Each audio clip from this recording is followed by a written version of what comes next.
तो आज एक कहानी के माध्यम से मैं इस बात को स्पष्ट करना चाहूँगी। तो उस कहानी में ऐसा होता है कि एक बच्चा होता है और उसको बहुत शौक़ था कि वो अपने नानी के घर में जाता था हर गर्मी की छुट्टियों में, और उनके साथ वो अपना पूरा छुट्टियाँ मनाया करता था।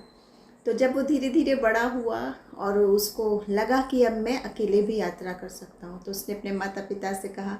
कि आप मुझे अकेले भेजिएगा, आप अब की बार छुट्टी में मैं अकेले सब जगह जा सकता हूँ, आ सकता हूँ, और मेरा बड़ा मन है। और उसने ज़िद कर दी कि आप मेरा अकेले का टिकट करो। और माता पिता ने सोचा, उसको बहुत समझाया कि नहीं बेटे, अभी तू अकेले कैसे जाएगा, पहली बार है, और हम निरीक्षण में भेजेंगे, तुझे अपने सामने रखेंगे ताकि कोई दिक्कत ना हो, परेशानी ना हो। लेकिन बच्चा ज़िद करता रहा। तो उसका मन रखने के लिए उसके पिता ने क्या किया कि कहा कि ठीक है, मैंने तुम्हारा टिकट बुक कर दिया और तुम ऐसे ऐसे इस तारीख को जाना अपनी पूरी तैयारी के साथ। तो बच्चा अपनी पूरी तैयारी के साथ जाता है और माता पिता उसको ट्रेन में बिठा के आ जाते हैं। लेकिन जाते समय उसका पिता उसको एक लेटर दे के, एक चिट्ठी दे के जाता है, एक कागज़ दे के जाता है, और वो कहता है कि बस ये अपने जेब में अपने पास ही रखना, और जब कभी तुम्हें मेरी याद आए या मेरी मदद की ज़रूरत हो या डर लगे या परेशानी हो, कोई भी बात क्यों ना हो, तो तुम इस चिट्ठी को पढ़ लेना। तो बच्चे ने कहा कि ठीक है, और उसको तो पूरा ध्यान, बड़ा एक्साइटमेंट था उसको कि मैं अकेले यात्रा करूँगा और कैसे जाऊँगा अपने नाना नानी के घर। तो वो अकेला बैठ जाता है, गाड़ी चलनी शुरू हो जाती है और चलने लगता है। उसको बड़ा मज़ा आता है शुरू में कि मैं अकेले जा रहा हूँ और मेरी मर्ज़ी, मैं जैसे भी रहूँ, कुछ भी खाऊं पीऊँ और सब कुछ आराम से मैं रहूँगा,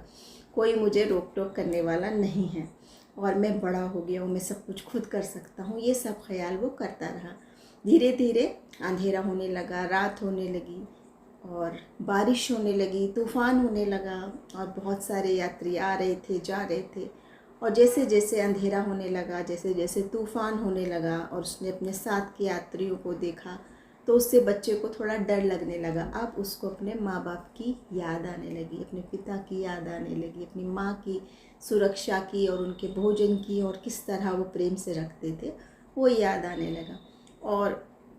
फिर भी वो हिम्मत से बैठा रहा। लेकिन जैसे जैसे आगे चला तो उसके साथ में कुछ ऐसे यात्री आ गए जो कुछ आपराधिक प्रवृत्ति के थे, और कुछ सिगरेट शराब पी रहे थे, गाली गलौज, अपनी बातचीत, लड़ाई झगड़े कर रहे थे आपस में। तब इस बच्चे को डर लगने लगा, और जिस घड़ी इसको डर लगने लगा उस समय इसको अपने पिता की याद आई, और उसको याद आया, अरे हाँ, मेरे पिता ने तो मुझे एक चिट्ठी लिख के दी थी और कहा था जब कभी तुझे मेरी याद आए, मेरी ज़रूरत हो, डर लगे या कोई भी परेशानी हो, तो उस चिट्ठी को पढ़ लेना। और उसने वो चिट्ठी निकाल के पढ़ी, तो उसमें पिता ने लिखा हुआ था, मैं यहीं बैठा हुआ हूँ तेरे पास, ट्रेन के नेक्स्ट कंपार्टमेंट में मेरी टिकट है, मैं यहाँ बैठा हूँ, और तो किसी बात की चिंता ना कर क्योंकि मैं तेरे साथ हूँ। और वो बच्चा खुश हो गया और उसका सारा डर तुरंत चला गया, उसका उत्साह बढ़ गया, और जो अभी डरा हुआ था वो बिल्कुल उसका बुलंद सीना चौड़ा और साहस बढ़ गया कि मेरा पिता यहीं है, मैं अकेला नहीं हूँ। कहने का मतलब आज ये है, आपका स्वर्गीय पिता, मेरा स्वर्गीय पिता आपसे मुझसे क्या कहता है, वो भी बार बार यही कहता है कि डर मत, मैं तेरे साथ हूँ। और उसकी चिट्ठी, ये पवित्र बाइबल जो वचन है जो उसने हमें दिया हुआ है, और वो कहता है कि ये जीवित वचन अपने साथ रखना, और जब भी तू परेशान हो, बीमारी में हो, डर में हो, मृत्यु की वादियों में हो, किसी सताव में हो, यानी किसी भी परेशानी में, हर सवाल का जवाब इस जीवित वचन में, जो परमेश्वर का प्रेम पत्र है आपके और मेरे लिए, इसमें वो हर बात का जवाब है। और ख़ास बात जो प्रभु आपसे मुझसे कहता है कि डर मत क्योंकि मैं तेरे साथ हूँ, और कब तक, जगत के अंत तक, हमेशा हमेशा मैं तेरे साथ रहूँगा, ना कभी छोड़ूंगा और ना कभी त्यागूंगा। तो प्रभु इस आशीष वचन से हम सबको आशीष दे, प्रोत्साहन दे, और उस घड़ी में जब आप हताश हैं, परेशान हैं या बीमार हैं, या कुछ इम्पॉसिबल बात आपके सामने है जिसका हल आपके पास नहीं है, कितनी भी कठिन परेशानियों से गुज़र रहे हैं, उस समय प्रभु कहता है कि मत डर क्योंकि मैं तेरे साथ हूँ। और हमारा पिता, ये तो वो पिता था जो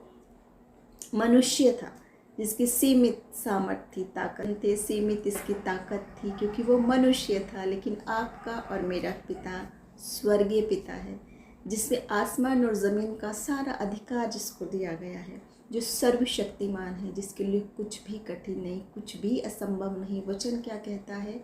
चक्कर और परख कर देखो कि परमेश्वर कितना भला है और उसका प्यार कितना बेइंतहा है, और वो बार बार आपको और मुझे मौका देता है कि हम अपने पापों से, अपने गुनाहों से फिर कर आएँ, अपने मनों को तोड़ कर आएँ और उस प्रभु पर भरोसा रख कर आएँ और